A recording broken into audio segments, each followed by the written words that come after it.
जब भी पीसी या लैपटॉप परचेस करने की बात आती है तो एक बात सबने जरूर सोचा होगा कि हमें प्रोसेसर कौन सा लेना चाहिए, इंटेल की तरफ जाना चाहिए या फिर एएमडी की तरफ। आज की वीडियो में बस इन्हीं दोनों प्रोसेसर के बारे में बात करने वाला हूँ। दोनों प्रोसेसर के बारे में आपको बताऊंगा कौन सा प्रोसेसर किसके लिए बेस्ट है या उस प्रोसेसर में आप कैसा वर्क कर सकते हो। मैं आपको आसान शब्दों में समझाने की कोशिश करूंगा और टेक्निकल वर्ड बिल्कुल भी नहीं यूज करूंगा। इंटेल के बारे में आप सभी को अच्छे से पता होगा कि ये बहुत पुरानी कंपनी है और इसका मार्केट में अच्छा खासा दबदबा बना है। अभी इंटेल के प्रोसेसर की बात करें तो मार्केट में i3 से लेके i5, i7 और i9 तक जाते हैं। उनके जनरेशन भी होते हैं जैसे कि 10 जनरेशन, 12 जनरेशन, 13, 14 इस टाइप के जनरेशन भी इसमें मिलते हैं। और इंटेल के लेटेस्ट प्रोसेसर भी मार्केट में आ चुके हैं जैसे कि आपको अल्ट्रा सीरीज देखने को मिलेगा इंटेल का। इंटेल के प्रोसेसर में से जैसे कि i5, i7 है तो i जो वर्ड है इसको हटा रहे हैं। Intel core 5, Intel core 7, Intel core 9 से भी आपको देखने को मिलेंगे। तो इस बात पे आप बिल्कुल भी कंफ्यूज मत होना।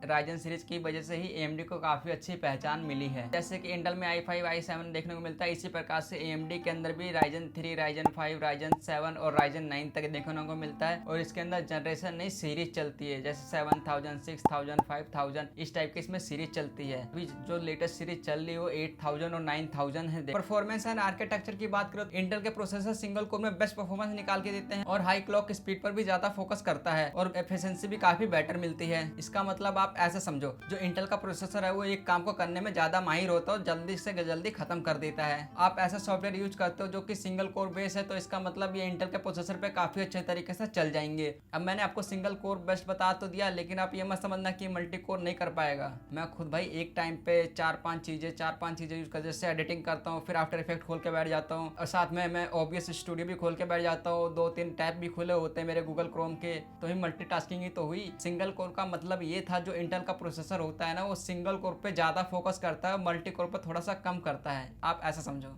इंटेल का प्रोसेसर हाइब्रिड आर्किटेक्चर पर डिजाइन हुआ है। इसका मतलब ये कि ये ई कोर और पी कोर को दोनों को इसता है और जो पी कोर होता है जो कि परफॉर्मेंस कोर होता है वो हेवी वर्कों को करता है जैसे कि एडिटिंग हुआ, गेमिंग हुआ और 3D मॉडलिंग वगैरह, ये पी कोर संभालता है। और जो साथ में ई कोर जो एफिशिएंसी कोर है वो हल्के वर्कों को यानी कि लाइट वर्कों को संभालता है। और ई कोर्स और पी कोर दोनों साथ में मिलकर काम करते हैं। मतलब ये नहीं कि आपने अगर गेमिंग कर रहे हो तो ई कोर्स शांत बैठे रहेंगे कोने में जाके, वो ई कोर्स भी आपके बैकअप में काम करेंगे उसके लिए, ताकि आपको एक बेस्ट परफॉर्मेंस निकाल के दे पाए। और ये जो हाइब्रिड आर्किटेक्चर है 12 जनरेशन से लेकर आपको 14 जनरेशन के प्रोसेसर के बीच में मिल जाएगा। मतलब 12 में भी मिलेगा, 13 में भी मिलेगा, 14 में भी मिलेगा। इंटेल के प्रोसेसर इस टाइप के गेम्स में काफी बेटर परफॉर्म करते हैं, अच्छा FPS निकाल के देते हैं जैसे कि वैलोरेंट, CSGO, फोर्टनाइट और कॉल ऑफ ड्यूटी। बाकी और भी गेम्स है, सबके बारे में तो नहीं बताऊंगा, आप गूगल कर लेना। चलिए थोड़ा सा बात करते हैं AMD के परफॉर्मेंस और इसके आर्किटेक्चर वगैरह के बारे में। AMD के प्रोसेसर जो कि मल्टी कोर परफॉर्मेंस के लिए काफ़ी बेस्ट माने जाते हैं। मतलब कि ऐसे सॉफ्टवेयर जो कि मल्टी कोर परफॉर्मेंस के लिए बेस्ट है तो उस टाइप के सॉफ्टवेयर आप इस पर अच्छे तरीके से रन कर पाओगे। और आर्किटेक्चर की बात करें तो AMD के अंदर हमें जेन आर्किटेक्चर मिलता है, मतलब जेन से लेके जेन 1, जेन 3, जेन 3 प्लस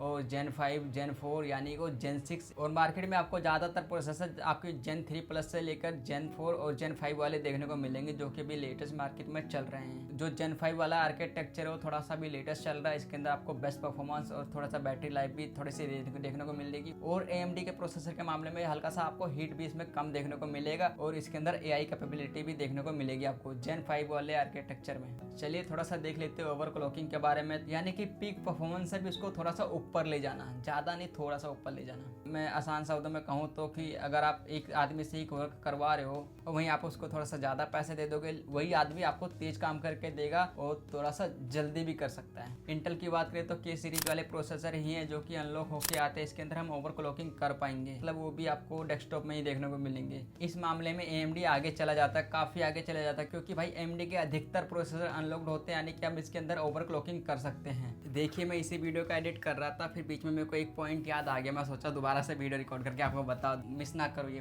पॉइंट था कोर्स एंड थ्रेड। यहाँ पे क्या है ना कि मामला थोड़ा सा गंभीर है, इसलिए मैं सोचा था ना बताऊं। तो देखो जैसे कि इंटेल के प्रोसेसर में आपको देखने को मिलता है नंबर्स ऑफ कोर, यहाँ पे आपको ज़्यादा मिलते हैं, कोर्स एंड थ्रेड आपको ज़्यादा मिलते हैं। लेकिन नहीं, यही सीन नहीं है, क्योंकि आपको पता है इंटेल का जो प्रोसेसर है हाइब्रिड आर्किटेक्चर के कारण यहाँ पे पी कोर्स और ई कोर्स मिलते हैं। आप ऐसे समझो कोई एक प्रोसेसर है इंटेल का, उसमें आपको 10 कोर दे रखे हैं, तो यहाँ पे क्या होता है जो पी कोर्स होता है वो अलग हो जाएगा, जो ई कोर्स होता है वो अलग हो जाता है। 10 कोर में से 4 कोर या 6 कोर आपके पी कोर हो गए और वहीं जो 4-5 कोर जो भी बचे हैं वो ई कोर हो गए। तो इस मामले में यहाँ जो पी कोर्स थे परफॉर्मेंस कोर यहाँ पे कम हो जाते हैं। लेकिन राइजन में क्या है वहाँ पे सारे आपको परफॉर्मेंस कोर यानी कि पी कोर ही देखने को मिलेंगे। वहाँ पे कोई पी कोर ई कोर्स का कोई भी हिसाब किताब नहीं चलता। वहाँ पे जो भी आपको कोर्स मिलेंगे परफॉर्मेंस कोर रहेंगे। तो उस मामले में फिर आप कह सकते हो कि जो राइजन का प्रोसेसर है उसमें पी कोर्स ज़्यादा मिलते हैं। अभी मैं आपको स्क्रीन पे दिखाऊंगा क्योंकि सभी प्रोसेसर में नहीं मिलता, आपको देखना पड़ेगा कौन सा प्रोसेसर है। चलिए यहाँ से आपको अच्छा अंदाज़ा लग जाएगा।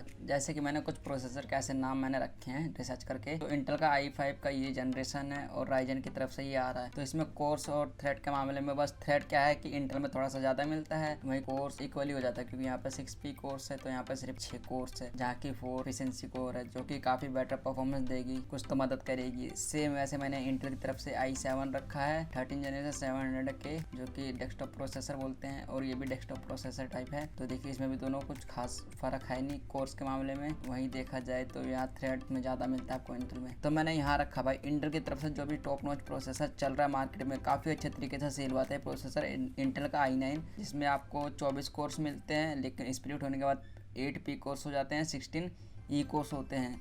वहीं राइजन की तरफ से भाई साहब जो अभी टॉप नॉच चल रहा है भाई सबसे ज़्यादा तगड़ा राइजन की तरफ से राइजन 99950X3D 16 कोर मिलते हैं और 32 थ्रेड मिलते हैं। यहाँ पे आपको कोर्स के मामले में थोड़ा सा बेनिफिट दे सकता है, लेकिन मतलब इसमें ये मत समझना कि इसमें 8P कोर्स है तो ये घटिया है ना बाबा। अभी मैं आपको टेस्ट दोनों के बीच में कंपेरिजन भी टेस्ट दिखाता हूँ। और ये देखिए वहीं मैंने एक और i9 का रखा है 13 जनरेशन का 900K प्रोसेसर। इसमें भी आपको 24 कोर 32 थ्रेड मिलते हैं, 8P कोर्स 16E कोर्स और वहीं राइजन की तरफ से 795X रखा है 16 कोर 32 थ्रेड। भाई आपको लग रहा होगा कि इसमें कोर ज्यादा है तो ये परफॉर्मेंस अच्छी नहीं देगा। चलिए मैं टेस्ट दिखाता हूँ। ये इंटेल का i9 सिंगल कोर में आपको इतना पॉप दे रहा है पॉइंट और वहीं राइजन का 9 सिंगल कोर में इतना दे रहा था, जहाँ की आपको जो पी कोर्स था इसमें ज्यादा था ना, पी कोर्स जो भी कोर्स क्या इसमें ज्यादा था। वहीं देखते हैं मल्टी कोर की तरफ सिनेबेंच 823 का स्कोर है। ये यहाँ देखिए इतना दे रहा है और यहाँ इतना दे रहा है। कुछ ऐसा फर्क लग रहा है आपको? कुछ ज्यादा फर्क नहीं है। सिनेबेंच 824 में सिंगल कोर में इतना फर्क है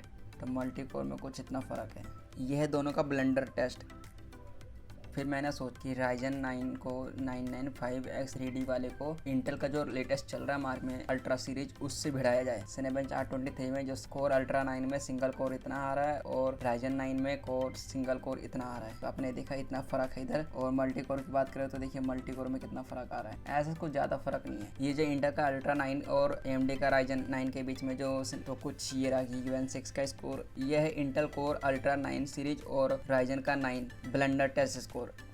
यहाँ पे थोड़ा सा राइजन आगे चला जाता है, काफ़ी फर्क है मतलब। चलिए अब मैं इनका प्राइस बता देता हूँ। प्राइस सुनने के बाद तो आप एकदम शॉक हो जाओगे। आपने इसकी परफॉर्मेंस तो देख ही ली, प्राइस भी देख लो भाई। 9950X3D डेस्कटॉप प्रोसेसर है और देख लीजिए भाई 74,000 यानी कि 75,000 मान सकते हो। थोड़ा आप ऊपर नीचे कर लेना ऑफलाइन ऑनलाइन मार्केट में। यह है इंटेल कोर अल्ट्रा 9 सीरीज का प्रोसेसर जो कि 285K वाला है और इसकी प्राइस देखिए और वहाँ पर उसकी प्राइस देखिए कितना डिफरेंस है भाई। आप क्या लोगे? यही लोगे ना? चलो और सस्ता कर दूं। और अब देखिए Intel core i9 14 generation 900K का प्रोसेसर, प्राइस 50,000। देखा आपने लापरवाही का नतीजा। राइजन इतना आगे जा चुका भाई 74,000 का प्रोसेसर बेच रहा है। वही इंटेल ने अपनी अल्ट्रा सीरीज जो अल्ट्रा 9 है टॉप नॉच, उनकी प्राइस देख लो भाई कितनी कम है। और दूसरा पॉइंट ये था हीटिंग। इंटेल का प्रोसेसर है राइजन के मुकाबले कम गर्म होता है, वहीं राइजन में थोड़ा सा ज्यादा गर्म होता है। ऐसा कुछ खास गर्म नहीं होता, लेकिन अब उसमें सुधार आ चुका है, काफी अब इक्वली काम कर रहे हैं क्योंकि टक्कर देना ना भाई मार्केट में। और प्राइस की बात करें तो प्राइस के मामले में कुछ ऐसा कुछ ज्यादा डिफरेंस आपको इस समय देखने को नहीं मिलेगा। 1000-2000 के आसपास से या थोड़ा सा और कह सकते हो 2500 इतने ही प्राइस डिफरेंस आपको देखने को मिलेगा। बाकी भाई इंटेल का प्रोसेसर अपनी जगह बेस्ट है और AMD का अपनी जगह बेस्ट है। इसी मामले में इंटेल आगे चला जाता है और किसी मामले में आपको AMD भी आगे चला जाता है। तो आप अपने हिसाब से देख लेना आपका जो वर्क है ज़्यादातर मल्टी कोर में वर्क है या फिर सिंगल कोर में आपका काम चलता है। तो इस तरीके से आप डिसाइड कर सकते हो आपको कौन सा लेना चाहिए। मैं चाहता हूँ यार इस टॉपिक पे आगे एक और वीडियो बनाऊँ, प्रैक्टिकल दिखाऊँ, मतलब पीसी दो पीसी लेके आऊँ, उसे बिल्ड करूँ, एक के अंदर राइजन लगाऊँ, एक के अंदर इंटेल का लगाऊँ, उस दोनों को मतलब सेम ग्राफिक कार्ड के अंदर सेम रैम के अंदर परफॉर्मेंस टेस्ट करूँ, किस पे आपको ज़्यादा FPS देखने को मिलेगा गेमिंग के अंदर, किस में आपको कम FPS मिलेगा गेमिंग के अंदर। इस टाइप का मतलब मैं टेस्टिंग सोच रहा हूँ बनाने के लिए, लेकिन इतना इन्वेस्टमेंट नहीं है मेरे पास। कुल मिला के 2.5 लाख के आसपास का खर्चा आएगा। एक वीडियो बनाने के लिए 2.5 लाख का खर्चा आएगा। आने वाले समय में आई थिंक कर पाऊंगा, लेकिन उसके लिए आपको सब्सक्राइब करना होगा, तभी मैं इतना बड़ा रिस्क ले सकता हूँ। तो अगर अच्छा लगे तो सब्सक्राइब कर लेना